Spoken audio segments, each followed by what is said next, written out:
Hi guys, welcome back. I hope everyone's having a good week. I didn't make a video yesterday because I was feeling a little under the weather. So I ended up taking a nap with my daughter. I just have like a little bit of a sore throat, a headache, I'm very tired, low energy. But immediately yesterday when I woke up and I started realizing I wasn't feeling well, I prayed and I was like, God, please don't let it get any worse. Don't let me get it any bad because I don't have anyone to like really like take over the care for our daughter. And my husband has to work and go to school. And I'm like, God, I need to be able to like take care of myself and her and like please just don't let it get any worse. And so far I've been very stable. It hasn't gotten any worse. So thank God. I prayed again right now, asking him to help me, my husband and our daughter, because we're um just kind of in a situation where we can't, it's us getting sick right now to where like he misses work or I'm unable to take care of our daughter would just be a disaster. So I've just been praying like, please God. And so far he's answering that prayer. So thank God, thank God. Um anyway, so I want to get into today's chapters because there's a couple pieces that I saw that I have thoughts on. So let's get into that. But first, just in case there's any newcomers, welcome. I hope that you clicked on my video because you're interested in getting to know God or the Bible. Well, both. You kind of do it at the same time. But um, if you're curious at all or on the fence or just wondering, please give God a chance. It'll be the best thing you ever did. And the way you start is by praying and reading the Bible. And even though you can see my beginning videos, I didn't, I was very confused and, frustrated and stuff, but I kept going and going and going. And eventually, you'll just start getting to know God and His Word, and you'll start just understanding. It's really good for you to read the Bible. Try to read the Bible every day. So just don't give up and keep pushing through and check out my videos and read along if you'd like. And I hope you give God a chance. So check out my playlist on my channel. Day 1 and 2 are the only days that don't have the recording of the chapters. All the rest do. So good luck to you. I hope you join me and let's get into today's chapters. The king's heart is in the hand of the Lord, like the rivers of water. He turns it wherever he wishes. Every way of a man is right in his own eyes, but the Lord weighs the hearts. To do righteousness and justice is more acceptable to the Lord than sacrifice. A haughty look, a proud heart, and the plowing of the wicked are sin.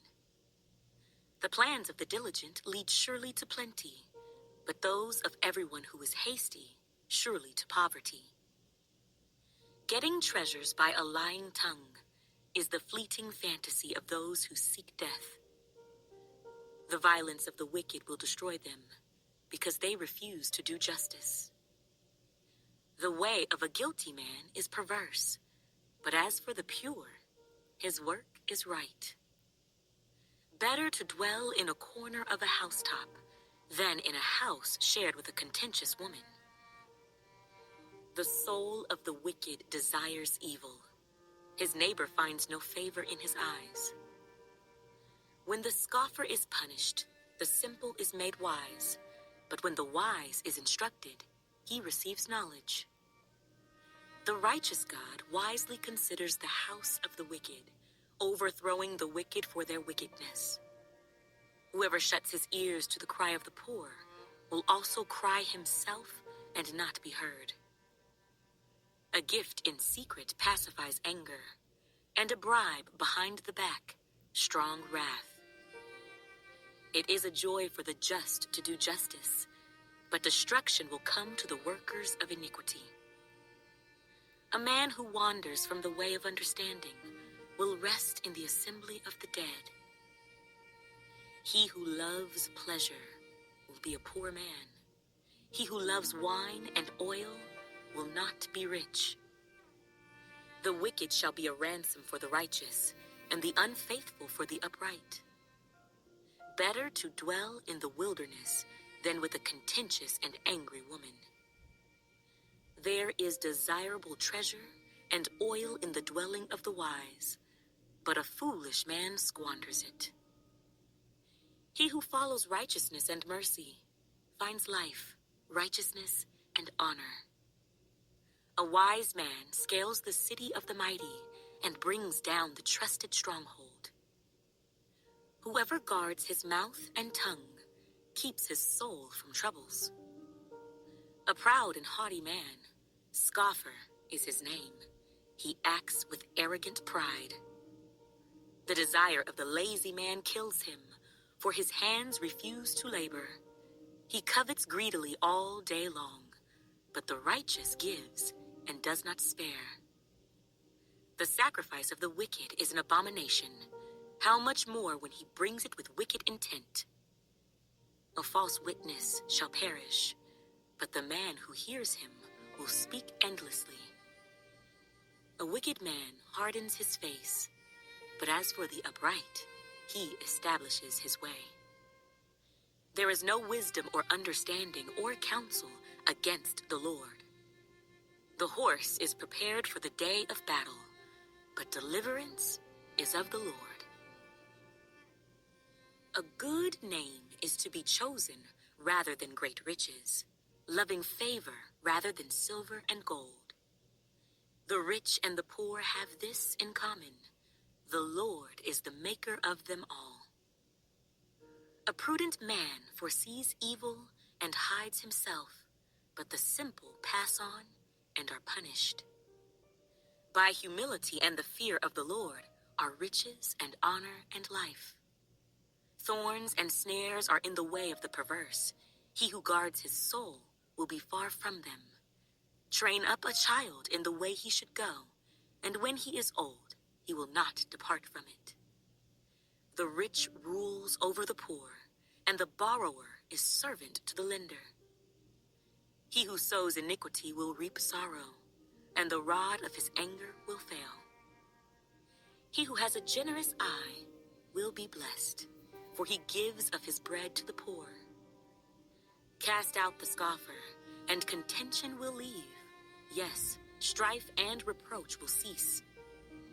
He who loves purity of heart and has grace on his lips, the king will be his friend. The eyes of the Lord preserve knowledge, but he overthrows the words of the faithless. The lazy man says, "There is a lion outside.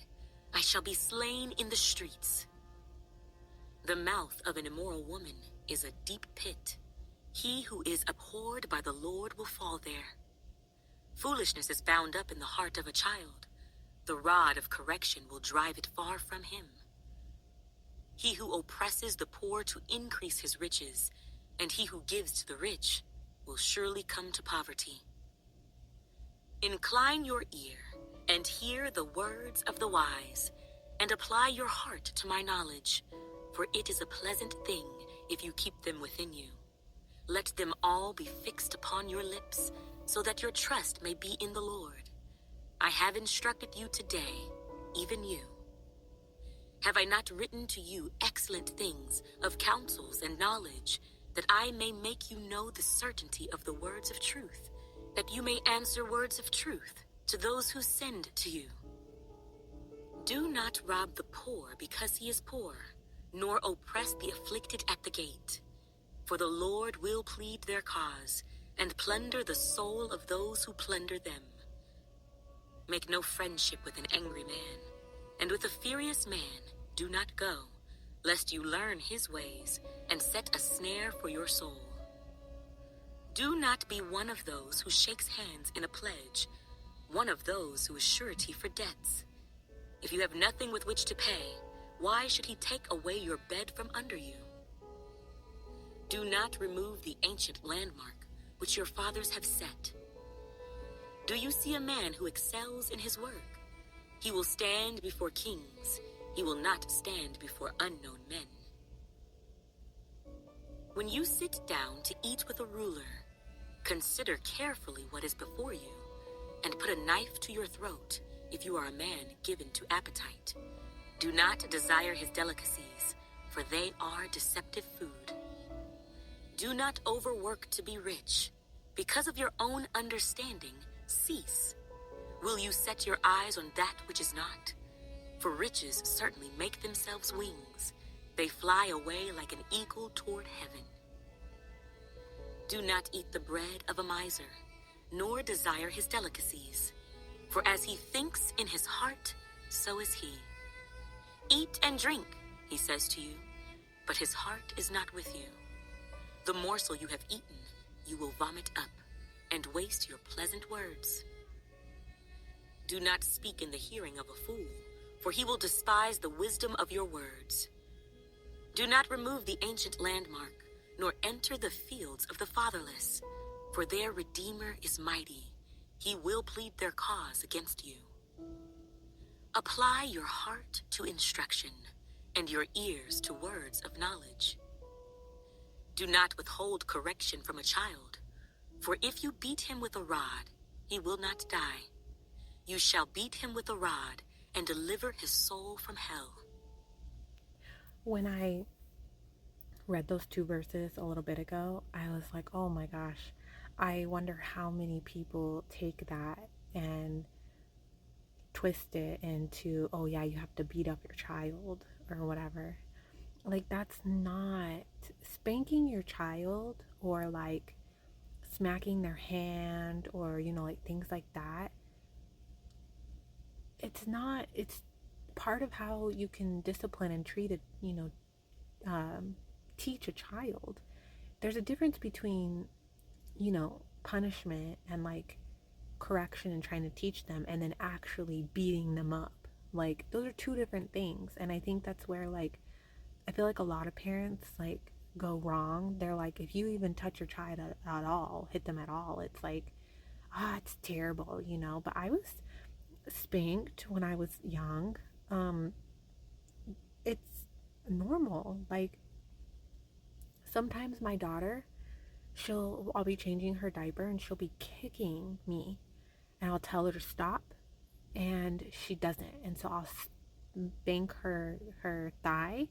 Not hard. I'm not like leaving a giant red mark or making her bleed, but yeah, I spank her a little bit to let her know, like, hey, you kicking me is hurting me.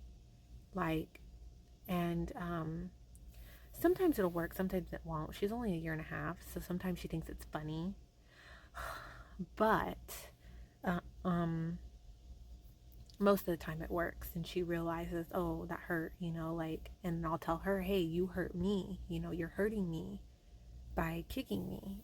I don't know. I just think that, like, people have taken, physical discipline, and they've taken it too far. And then some people are like, oh, you can't physically discipline your child at all. That's wrong. And it's like, so you're just going to let your child just have no boundaries, and then that's what happens, is they go down a bad path in life eventually. Like, you have to correct your children and teach them boundaries, and sometimes that requires a little bit of physical discipline once in a while, depending on the situation. I mean, be mad at me if you want, and you don't agree with me if you want, but it says it right here in the Bible. My son, if your heart is wise, my heart will rejoice. Indeed, I myself. Yes, my inmost being will rejoice when your lips speak right things. Do not let your heart envy sinners, but be zealous for the fear of the Lord all the day. For surely there is a hereafter, and your hope will not be cut off. Hear, my son, and be wise, and guide your heart in the way. Do not mix with wine-bibbers, or with gluttonous eaters of meat, for the drunkard and the glutton will come to poverty, and drowsiness will clothe a man with rags. Listen to your father who begot you, and do not despise your mother when she is old. Buy the truth, and do not sell it. Also, wisdom and instruction and understanding. That one right there is a big one. To me, it's saying, don't go and sell, you know, um, the truth, wisdom, and instruction and understanding. You're not supposed to go out there and, oh, I'll help you, but you have to pay for it. Like that's not right. You should help people out of the goodness of your heart and then just trust that God's going to take care of you and make sure you have everything that you need to live. Um, so I don't like it when people like try to like sell, helping people. Like I get that there's like, therapists and stuff that go to school and so, you have to pay for an appointment because they need to make a living. I get it, but I think ultimately after the end of the day, um oh my gosh, it's so bad to say this, but I'm going to say it. I think that the best therapist you can ever get is free and it's God. And you can have it, you can, connect with God and seek Him any time of day through prayer. And it's free. And He can give you understanding and healing and wisdom and all of that in ways that no therapist on earth can give you. Like, God is the ultimate therapist, in my opinion. And I don't treat God like my personal, on call therapist and that's it. Like, I'm just saying that's one of the things that God helps me with, But I also still, like, I thank God. I have a relationship with Him. Like all kinds of stuff. I don't just treat Him just like a therapist, but I'm just saying, like, I've been to therapy off and on for a very long time, and I have made significantly more progress in my life and healing and understanding of things since I started praying to God and getting to know Him. And I know that that's terrible because I know that, like, the medical field is such a booming business, but that's just my opinion. So, The father of the righteous will greatly rejoice, and he who begets a wise child will delight in him. Let your father and your mother be glad, and let her who bore you rejoice. My son, give me your heart, and let your eyes observe my ways. For a harlot is a deep pit, and a seductress is a narrow well. She also lies in wait as for a victim, and increases the unfaithful among men. Who has woe? Who has sorrow? Who has contentions? Who has complaints? Who has wounds without cause? Who has redness of eyes? Those who linger long at the wine, those who go in search of mixed wine. Do not look on the wine when it is red, when it sparkles in the cup, when it swirls around smoothly. At the last it bites like a serpent and stings like a viper. Your eyes will see strange things, and your heart will utter perverse things. Yes, you will be like one who lies down in the midst of the sea, or like one who lies at the top of the mast, saying, they have... when I read that verse, I was like, oh my God, that's what like the spins feel like when you're drunk and you're like lying in bed and you're literally like your head and body is like spinning. That to me was like, that's exactly what the spins feel like when you're super drunk. Crazy. struck me, but I was not hurt. They have beaten me, but I did not feel it. When shall I awake, that I may seek another drink? That right there is an alcoholic. Someone who is just trying to, like, nothing can stop them from wanting to seek another drink, and they get so drunk that they don't remember, things like, if they get in a fight or whatever, or fall and hit themselves or hurt themselves, while stumbling around. It's crazy. I never was an alcoholic or anything like that, but I did abuse alcohol. So, yeah, it's pretty sad.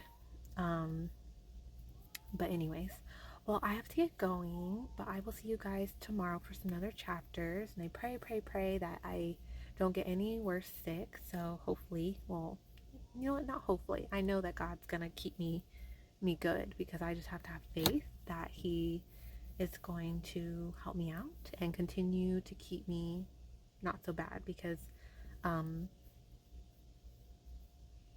I'm just gonna have faith that that will happen. All right, guys, I'll see you tomorrow. Bye.